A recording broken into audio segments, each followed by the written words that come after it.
সন্ধেবেলা কি খাবে ভাবছো? চলো বানিয়ে ফেলি গালৌটি কাবাব। ঘরে থাকা কিছু মটনের কিমা আর চর্বি দিয়ে বানিয়ে ফেলা যাবে খুব সহজেই। প্রথমে মটন কিমা আর চর্বিটাকে আলাদা করে কিমা করে কুচিয়ে নিতে হবে। তার মধ্যে একটা স্পেশাল মশলা বানাতে হবে।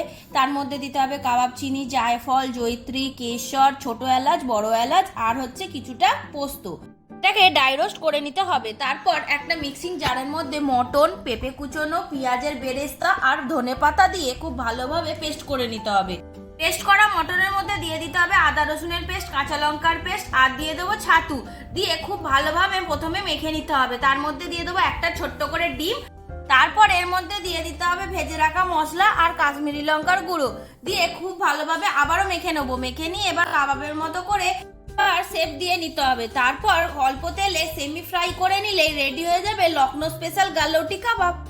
তোমরাও তাড়াতাড়ি এই রেসিপিটা ঘরে চটাপট বানিয়ে ফেলো আর সার্ভ করে তাড়াতাড়ি খেয়ে নাও। আর কেমন হয়েছে আমাকে অবশ্যই কমেন্ট বক্সে কমেন্ট করে জানাও। আর পাশে থাকতে ভুল করো না বন্ধুরা। আবার দেখা হবে নতুন ভিডিও।